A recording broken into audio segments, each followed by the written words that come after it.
আজকে আমার আলোচনার বিষয় সহবাসের শুরু থেকে শেষ পর্যন্ত লিঙ্গ নিস্তেজ হবে না। সমাধানে হোমিওপ্যাথি ঔষধ। দেশের এবং প্রবাসের ভাই বোনদের প্রতি সালাম। আসসালামু আলাইকুম। আমি প্রভাষক ডাক্তার রিক্তা পারভিন, হোমিওপ্যাথি এবং আয়ুর্বেদিক চিকিৎসক। বাংলাদেশ সহ এশিয়া মহাদেশের অধিকাংশ পুরুষই যৌন অক্ষমতায় ভুগছে। অধিকাংশ মানুষের ধারণা থাকে যে বয়স যত বাড়তে থাকে যৌন অক্ষমতা তত বেশি হতে থাকে। আসলে চিকিৎসা লাইফে আমার অভিজ্ঞতায় আমি দেখতে পেলাম যে বয়সের সঙ্গে আসলে এর কোনো সম্পর্ক নেই। কারণ ৮০-৯০ বছর বয়সের পুরুষও এখন ৩০-৪০ বছর বয়সের মেয়েদের বিয়ে করছে, সংসার করছে, established শিক্ষিত হয়ে। তারা কেন আছে? টাকা পয়সা, বাড়ি গাড়ি কিন্তু সুখ দিতে পারে না। যৌবিক একটা চাহিদা থাকে। এই চাহিদাটা কিন্তু অন্যতম। তো যখন এই চাহিদাটা তারা পূরণ করতে পারছে, সেহেতু সাংসারিক জীবনে তাদের কোনো ঝামেলা নেই।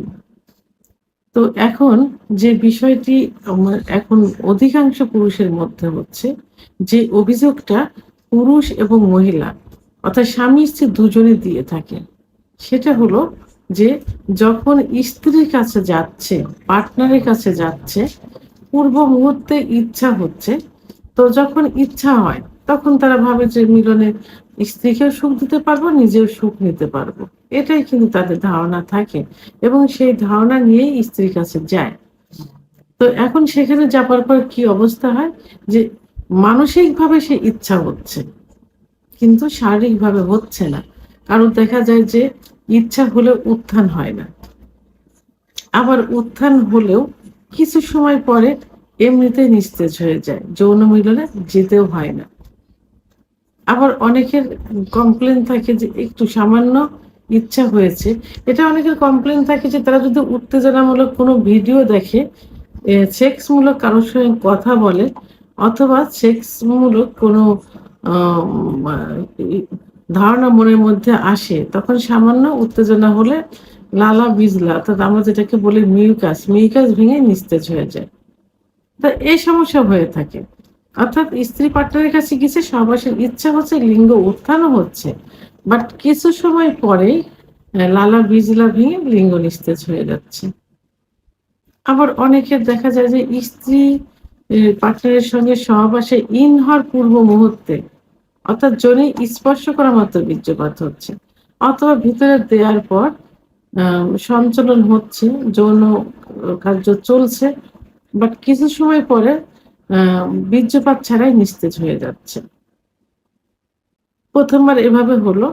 ২য় বার কিছু সময় পরে দেখা যায় শারীরিক একটা ইচ্ছা আসছে। কিন্তু মানসিকভাবে লিঙ্গ আর দাঁড়ায় না। অর্থাৎ ২য় বার আর যৌন মিলনে লিপ্তই হইতে পারে না। এই যে সমস্যাগুলো, এই সমস্যাগুলো এখন অধিকাংশ পুরুষের হচ্ছে। সেটা কিন্তু বয়স্ক পুরুষদের শুধু না। এখন ২০-২২ বছরের ছেলেদেরও এটা হচ্ছে। এর থেকে কম বয়সের ছেলেদেরও হচ্ছে। যারা বিয়েই করেনি এখনো। এজন্য আমি চিকিৎসা দেওয়ার শুরুতেই বলে থাকি যে বিবাহিত না অবিবাহিত। অবিবাহিত আ ১৮, ১৯, ২০ বছরের ছেলেরা যদি এভাবে বলে, তাদের চিকিৎসা দেওয়ার মতো কোন মন মানসিকতাই থাকে না। কারণ তাদের সঙ্গে কথা বলতে এই বিষয়ে লজ্জা করে। তো যেটা হোক এটা যে আর এটা হয়ে থাকে তাদের সঙ্গ দোষে, অল্প বয়সে বিভিন্ন যৌন অত্যাচার করে এই সমস্যাগুলো হয়ে থাকে। তো এইজন্য যেটা যে উত্থানজনিত যে সমস্যা, এটা শুধুমাত্র বয়স্কদের ক্ষেত্রে না, যুবক, মধ্যবয়সী এবং বয়স্ক সবার ক্ষেত্রে কিন্তু এই সমস্যা হয়ে থাকে। পুরুষের সেক্স কিন্তু নষ্ট হয় না। মৃত্যুর আগ পর্যন্ত একজন পুরুষ বাচ্চা দিতে পারে। যদি তার সেক্স হরমোন, শুক্রাণু, গ্লুকোজ, ফ্রুক্টোজ, ম্যাগনেসিয়াম পর্যাপ্ত পরিমাণে থাকে। এমনি ২৫ এর পরে যে পুরুষের সেক্স হরমোন কমতে থাকে, আর একটা গাড়ি যেমন চলে ইঞ্জিনের উপরে, পুরুষের সেক্স লাইফটাও চলে কিন্তু হরমোনের উপরে। আর এই পুরুষের সেক্স হরমোন টেস্টোস্টেরন হরমোন 25 এর পরে যে কমতে থাকে। অতীতে কিছু কারণ এবং 25 এর পরে যে অতীতে হস্তমৈথুন, বিছনায় ঘর্ষণ, স্বপ্নদোষ, অতিরিক্ত যৌন মিলন, 25 এর পরে যে সংসারের ঝামেলা ঘাড়ে চলে আসে, সাংসারিক চাকরি, ব্যবসা-বাণিজ্য, ডায়াবেটিস, উচ্চ রক্তচাপ, আ আ কোলেস্টেরল, হার্টের সমস্যা ইত্যাদি কারণে যৌন অক্ষমতা আসে অর্থাৎ টেস্টোস্টেরন হরমোন কমে যায়।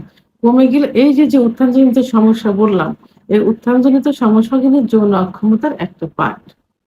সেহেতু এই অ্যা 25 এর পরে যে কমে যাওয়ার পর কিছু ওষুধ আছে, সেক্সুয়াল কিছু চিকিৎসা আছে যেটা আ যার কোনো পার্শ্ব প্রতিক্রিয়া নেই। অনেকে অন টাইম বিভিন্ন থেরাপি, বিভিন্ন বিকল্প ধারার কিছু চিকিৎসা নিচ্ছে যাতে উপকারের থেকে ক্ষতি কিন্তু বেশি হয়ে যাচ্ছে। সাময়িক কিছুটা সে উন্নতি দেখে, তার কিডনি ড্যামেজ হবে, পরবর্তীতে এই অন টাইম এ কাজ করবে না এবং পরে কোনো চিকিৎসাতেও আর কাজ হবে না। এজন্য পার্শ্ব প্রতিক্রিয়ামুক্ত যে মেডিসিন যে চিকিৎসা সেটা হলো হোমিওপ্যাথিক চিকিৎসা। একমাত্র হোমিওপ্যাথি চিকিৎসার মাধ্যমেই সম্পূর্ণভাবে এই যৌন অক্ষমতার চিকিৎসা দেওয়া সম্ভব। তবে হ্যাঁ, দীর্ঘমেয়াদী কিছু ওষুধ খেতে হবে, সেটা ধৈর্য সহকারে খেতে হবে। আর একবার ঠিক হয়ে যাবার পর, পরবর্তীতে যদি নিয়মতান্ত্রিকভাবে কিছু আ মা খাবার খেয়ে যায়, তাহলে এইটা আর কখনো নষ্ট হয় না। তো আজকে আমি এর জন্য এই যে তো যৌন মিলনে যাবার পর লিঙ্গে যে নিস্তেজতা চলে আসে এর জন্য ৫ টি হোমিওপ্যাথি ওষুধ নিয়ে কথা বলব। ১ টি শক্তিকৃত ওষুধ এবং ৪ টি মাদার টিনচার যেটা কম্বাইন করেও কিন্তু খাওয়া যেতে পারে। ১ম এ যে ওষুধটি বলব সেটা হলো কোনিআম, কোনিয়াম, অনেম। ১ম এ অনেম দিয়ে শুরু করতে হবে। তো এই অনেম অবশ্যই জার্মানি ওষুধ হতে হবে। আপনারা শুধুমাত্র